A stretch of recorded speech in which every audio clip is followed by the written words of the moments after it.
Hey, welcome into the Sports Edge, powered by SportsHandicapper.com. And look who it is. The champ is here. The Westgate 2021 winner, the great Seeley McNeely, of course, the proprietor of SportsHandicapper.com. You had mentioned to me you got the AC on because your fish tank, your aquarium was too hot. Why is it too hot? The temperature in my office gets so hot in here for all the electronic stuff I have in here that the place gets so hot that the water goes up in temperature. It's April. It's hard. I know it's 85 outside today, so it's hard to cool this room down. I have my extra air conditioning unit on, and I had to cut the lights off to the tank, most of them. It's tough being a fish owner. It's not easy. A lot of work. You know, it's not easy being green, Seal, but you are getting a lot of green for the people out there. Now, unfortunately, we've got JB. JB's on assignment today. I think he's tending sheep outside of Manchester, England. Sideburns was something to do with, he mentioned to me he was investing in a soda pop company. So he had meetings today. And then Starsky is also on assignment in Hawaii on the beach, getting ready for a very big surfing contest. So they're not with us this week. It's just you and I. I think I just saw Minnie Seal stretch by there. You did. So has the government come after him yet for all the money he owes for the Trump bet? He's doubling down in November. Don't worry. All right. Well, he's going to be doubling down and losing double the money. But no, Seal, let's get into the Major League Baseball, and we'll get into your plays for today in a second. But you're already off, and we talked about this last week. And the week before as we got set to start the Major League Baseball season. You're great at a lot of things. Obviously, you're the king of football. You won the freaking Westgate. But and you're also the self-proclaimed and actual king of the MAC in Mid-American Conference football. But there's not many that are as good as you at Major League Baseball, especially early in the season. And we've discussed why there is a ton of value. You had mentioned, I think it was last week, wanting to see the pitchers get one start, but why there's a lot of value early in the season. Explain that again to people. Well, the key to early season baseball betting is tread it lightly, because a lot of weird things happen early in the season, and then they return to the norm as the season goes on. For instance, the Oakland A's keep winning. They keep beating Tampa Bay. That's not going to happen in July. No. Pitchers aren't 100% stretched out. They're not. Some of them are probably lame and they don't know it yet. Like, I'll give you a name to a guy that I think is not throwing well. There's a few guys out there. Robbie Ray, off his fantastic season last year. Former Detroit Tiger. No, not Robbie Ray. Yeah, Robbie Ray was a Tiger. Come on, I thought you were the self-proclaimed king of baseball. What? We never pitched for him. Did he minors? Or he was on the big league roster for, I think it was a year. He was a Tiger. What was that? I don't know, 6 years ago. I don't remember him as a Tiger. Well, I'm disappointed because you don't forget anything, and I can't believe you forgot that Robbie Ray was a Tiger. Robbie Ray was on the Tigers he started with the Tigers. May 6, 2014 was his debut. He was with the Tigers in 2014 before he went to Arizona. Oh, I did not. And he actually had a decent year that year.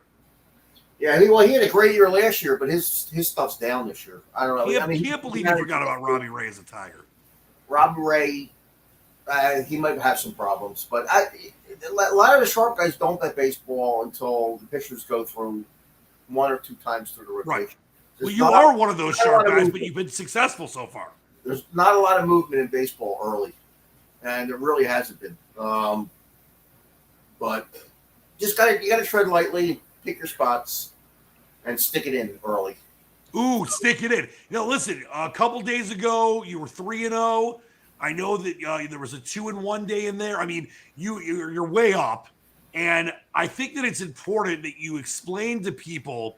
Because, we do this show for a lot of different reasons. We want people to get to know people like you and obviously, Starsky and Sideburns and Jamie and most importantly myself. I mean, I'm the Squatch. But we want people to understand where we're coming from and why plays are made. Also to give you some insight on why there's been a tremendous amount of success with people like you, obviously winning the Westgate and this whole group we've had for years and years and years that has just got this incredible track record, but also to help people.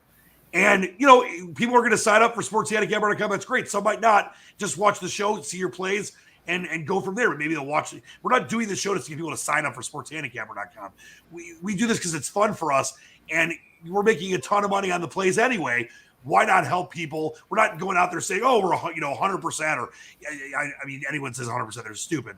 But anyone that says they have like a 78% win percentage, or pay $500 and we'll give you our 1,000-star play. We're not doing that. It's all kept track of. It's all transparent. Is that the president calling? Make sure you hang up on him. The former vice president. Yeah. It's all transparent. That's why we love what we're doing. But I think it's also important that you let people know what some of the things you do that are gaining you profitability, whether it's a first 5 innings bet, first 5 innings totals bets. I mean, there's a lot of different things you do that maybe the novice or average bettor is not looking at every day.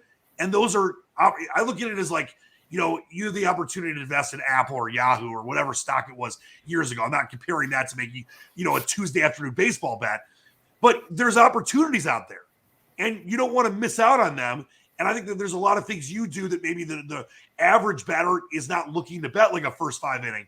And there's great value in that, isn't there? Oh yeah. I from time to time I bet team totals. It's not just betting games straight. You gotta look for something where there's value. Like yesterday, I think Robbie Ray, there's something wrong with him. I think I'll bet you right now he has to DL within 3 weeks. Yeah, well, you watch all these games. Listen, you're up at 4 a.m. studying, and we talked last night. You're like, I gotta get to bed. I got an hour of sleep coming up. I mean, you're up at 4 a.m. You're reading, you're watching, film. I think that it's incredible the amount of work you do and the respect level I and so many have for what you do. You're doing all the work for everyone out there. It's like what Jamie does with his golf stuff. And you're looking at different things like Robbie Ray going on the DL or a pitcher not looking right and still getting a start. And you could bang a first 5 or you could bang a total or whatever it is. And that's how you're successful. It's important that people understand that, whether they're buying your picks or not. Yeah, like for instance, I do my work in the morning. I bet in the morning. I go first. And a lot of other crews, they don't bet till 10 o'clock Eastern time when they can get down really big. When they're betting, not many people are betting right now. But the big guys that bet big money. They can't bet till 10 o'clock Eastern time so they can get down. So I go first. Now, if I'm on the right side with them, that's fine. If I'm against them, I might eat a little bit of the number. But most of the time when I bet, the games go with me. And I just go first. Oh, the high majority of the time, you're being humble. The high majority of the time that you bet, whether it's baseball, whether it's NBA, whether it's NFL, college, whatever, the line definitely goes 80% of the time or more goes with you. Explain why some of those big groups can't bet till 10 a.m. Eastern. They want to get down as much as they can. And a lot of these places, I mean, some of these, these guys have 50, 75 outs to bet, but they're looking at like $200, $100, some places, $500. It's all, especially early places are circled. The limits are circled. So they like to bet when they're open. Isn't it amazing, though, that these days, whether you're betting on the legal apps like FanDuel or DraftKings that we have in our states, Pennsylvania, Michigan, or you're betting offshore, whatever it is, that how far we've come. I mean, back in the day, you never had overnight lines. Now you have overnight lines. Now you have lines sometimes 2-3 days in advance. You could bet them right away. You have look-ahead lines. I mean, I know that offshore they were having more options than they did in, obviously Vegas until these betting apps became legal state by state. But having all those options is just a bigger chance to win more money, Seal. Yeah, it is. But the problem, if you're betting big money, those overnight lines are not worth anything. A lot of places don't take a decent bet. Right. So, if you want to get down on something big, you got to do it, early. Yeah, you got to wait. You got to wait till the limits are regular, not circled. All right. Well, we do have, for the first time this baseball season, we do have some, as I can't find it, where'd it go? Here we go.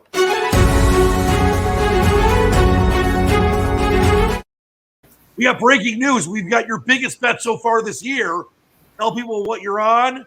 As we record this show on a Thursday afternoon, they still have time to get this action in later tonight. I know it's your biggest bet of the baseball year so far. Yeah, I made a pretty man-sized bet on the Yankees. I laid 15 this morning. I also laid 15 on the first 5 innings on that game. I really like the way Servino looked. I don't like the way Gausman looked. His fastball's down a couple notches. I think what he throw, they'll hit him. I really like the Yankees pretty good today. It's my biggest bet so far this year. I haven't been betting big, but I semi-removed the rubber band from the wad today on this game. Semi. I didn't take the whole rubber band off, but you take the whole rubber band off, you're betting, in the six figures. So you can't do that in baseball, not this early. Yeah. So that game, and I also bet the Angels. Normal play for me. So explain again. When you look at taking a big shot early, as you've explained to people why you got to be careful and have some trepidation early in the season. This week you gave some great reasoning there, but why is it important when you look at making a big bet this early in the year, and why you liked it so much today with the Yankees? I just like the matchup, the pitching matchup. I just double whammy for me. I really like I said, Cervino looked really, really sharp his last start against the Red Sox, and I wasn't impressed with Gosman against the Rangers. I don't know. He hasn't been that great since the second half of last season.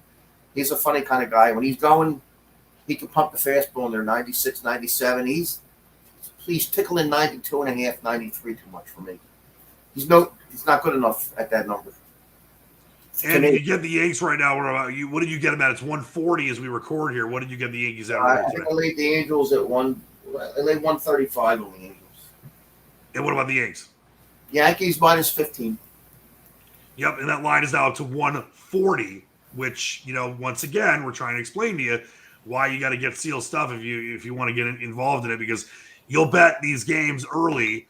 And let's say, for example, baseball, minus 115, now it's minus 140. Football, the Cardinals minus 3, it goes to 5. NBA, the Timber shits, as you like to call them. By the way, great win by the Timber shits the other night. Let's say the Timberwolves are getting 4.5. Next thing you know, they're getting 1.5. So it's important. I mean, it doesn't always happen. I mean, full disclosure, it doesn't always happen, but the high majority of the time, Seal, when you're banging these games, you mentioned it earlier, and you're a very humble guy. So like you were, saying it to Post, the games move with you, and that's why you got to get down early on these. Yeah, my customers they got this game at 7:00 this morning. So, and I gave it out before I even bet it. It moved early because of me, but. And by the way, you mentioned the last start for Severino was that game against Boston, and he did have a solid start. I know he didn't get the win, but he gave up no runs, and he's still at a 0 ERA, right? So Severino I like the matchup as well, and Gausman's got a 5.4 ERA, and I think that the Yankees are an interesting team, but they seem to play pretty good baseball at home early in the season. That's been the way it's been the last several years. Yeah, I mean, I'm not totally impressed with the Yankees. I like their bullpen. Their defense is a little better than last year. It all depends if their big guys hit. I mean, sometimes they go in slumps. They strike out a lot, unfortunately. So, we'll see. All right. Well, we got Yanks and Angels tonight. Anything else you're looking at over the next couple of days? I know you never really bet ahead of the schedule. I don't look ahead to the next day. Nope. So it's always 4 a.m. for the next day. Yep. No look aheads. All right. What are we doing tonight for dinner? Where are we at on the cheesesteak watch? I already have one for lunch. I can't do a cheesesteak again for dinner. Where was it from? Steve Steaks, the Prince of Steaks. I need him for Eddie home. I'm sorry. Who's that imposter in the background? That would be Mrs. Seal. Mrs. Seal, I don't know if I authorized you to come on the show today. She wasn't authorized. It seems a little quiet, and since you've already deviated into food, I thought that I might have something to add. I think it's a violation to bring a cheesesteak home from somewhere to eat at a later date. You think you need to eat the cheesesteak at the restaurant? They have to be hot, and they have to be eaten fresh. Well, they definitely have to be hot, but you don't have to eat it at the restaurant. But then Mr. Seal brings the trash in from the car, and you go and he doesn't put it in the trash can. So you get all excited, and you're like, wow, maybe Mr. Seal brought me home like a bite left of his cheesesteak. So you dig through all the wrappers. And it's just trash. That sounds. Wait, Seal, you went with the great daughter, sports handicapper Chip Livers and Onions, yesterday to the Phillies game and stayed 3 innings. Explain that to everybody. Well, paid $70 a ticket, got there at the top of the second, left in the 6th. I left after the 5th. After the 5th. I don't know. I wanted to beat the traffic home. I like to get home. I understand. My dad's the same way, but don't worry about traffic. Enjoy the day with your wonderful, beautiful daughter at the ballpark. And Mini Seal was there too. Mini Seal, what kind of snacks? How much did Mini Seal eat? Probably 7 hot dogs? He only ate the lines are so long to get food that you can't find it. You miss like 2 innings if you stay in line. How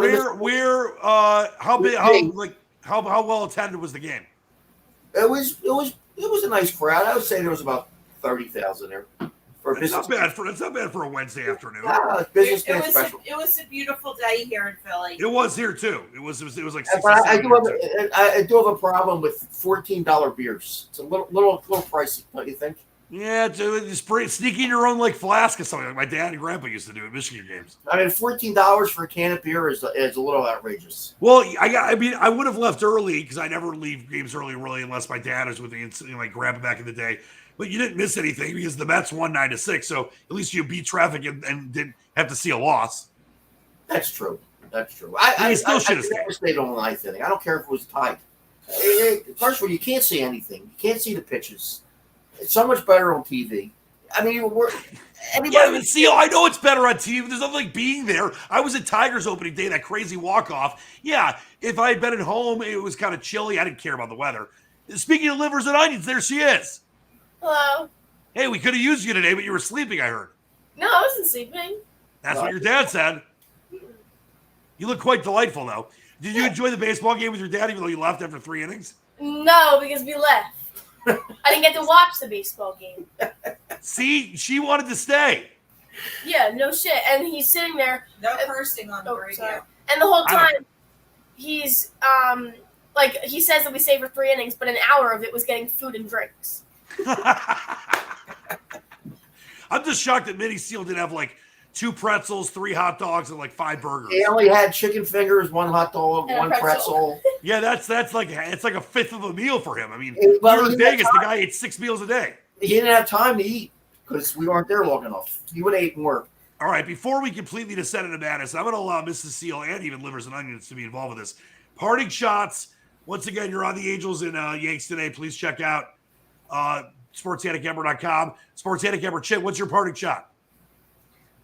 Stay safe out there, everyone, and go get them in baseball. Yeah, what are your plans this weekend, Livers and Onions? Well, he has to take me to the train, and are you going to party at college? I do. Yeah, I'm going to Temple Friday, Saturday, and we have Passover dinner or Thursday, Friday, and then we have Passover dinner on Saturday. Sweet. All right, Mrs. Seal, what's your parting shot? Happy Easter and happy Passover to all of the thousands of listeners out there. Yeah, well, it's actually millions. And then, Seal, what kind of a big Passover feast do you have planned? The usual brisket, matzo ball soup. Salmon. Ooh, will you save me some brisket, please? Potato latkes. I'm a vagabond for night 1 because my parents sadly got divorced about 7-8 years ago now, and my dad got remarried, and they're going to the in-laws, and I'm not on the. It's not that I can't go if I really wanted to, but I'm not on the invite list because it's small. They're still being careful. But then my mom is having a Passover. She likes doing brunches for every holiday. So we're doing a Passover brunch on Sunday. So we'll have some bagels and lox and matzah and that kind of stuff. Well, actually, matzah and lox. But and will you be participating in keeping the holiday? Well, obviously, you got to be a good Jew. I will. So I might start driving tomorrow and come over for your guys' Passover on Saturday. You're more than welcome. It should be quite a cast of characters. Oh, thanks. All right, Seal, what's your parting shot? Shout out to people in New York. Sorry about what happened the other day, and don't take the subway. Yeah, well, I don't know if you say don't take the subway. Just be very vigilant. I wouldn't. I'd rather walk. It's not the safest these days. But thank God that one guy helped catch him, and the guy's in custody. It's just a crazy world we're living in. Yeah, that's all right. I'll let him out. Appreciate you saying that, though. Thanks for watching all of us as always. Be safe out there. Have a happy Easter. For me, Livers and Onions, love you. Mrs. Seal, Mini Seal, the Squatch. Be safe. Love one another. Enjoy yourself. Get ready for some nice weather on the East Coast. This has been the Sports Edge powered by SportsHandicapper.com. The champ is here. He's right there. It's King Seal, the Westgate 2021 winner. We'll see you next time. Until then, keep reaching for the stars. Believe in the dream. Squatchy out. Squatchy.